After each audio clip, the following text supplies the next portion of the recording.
හරි යාළුවනේ මේ තියෙන ගල්පොත සෙල්ලිපිය නිශ්ශංක මල්ල රජතුමා විසින් කරපු මේක තමයි දැනට හමු වෙලා තියෙන විශාලම සෙල්ලිපිය කියලා හඳුන්වන්නේ.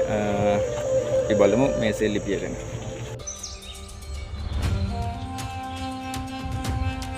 සියවස් ගණනාවක අතීත හෙළ ප්‍රෞಢ ඉතිහාසයක නටබුන් සොයා යන සිව්හෙළයේ ගවේෂණාත්මක පාදචාරිකාවයි.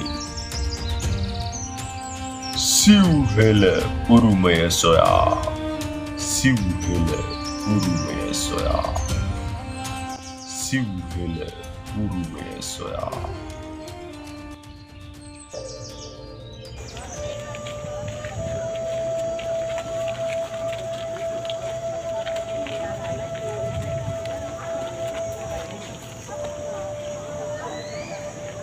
නිශ්ශංකමල් රජුගේ සෙල්ලිපිය තමයි මේ තියෙන්නේ. ගලින් කරපු හැටයන්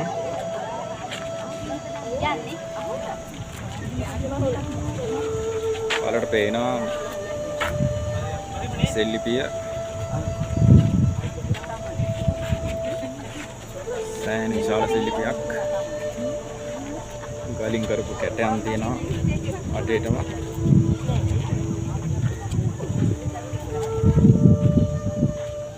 ලංකාවේ මෙතෙක් හම්බෙච්ච විශාලතම සෙල්ලිපිය.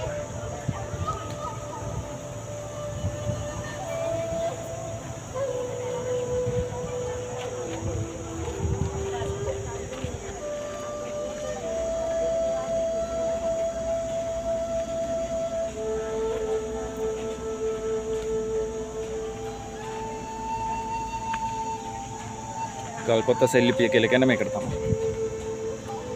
සෑහෙන විශාල සෙල්ලිපියක් ලංකාවේ මෙතෙක් හම්බෙච්ච විශාලතම සෙල්ලිපිය තමයි මේ තියෙන්නේ. බලන්න මෙච්චර අවුරුදු 100 ගාණක් ගිහිල්ලත් තාම මොකද හානියක් වෙලා නැහැ. තාමත් සෙල්ලිපිය පැහැදිලිව කියව ගන්න පුළුවන් මට්ටමේ අක්ෂර වලින් සමන්විත සෙල්ලිපියක් තාමත් පැහැදිලි. අක්ෂර තාමත් දක්නට ලැබෙනවා.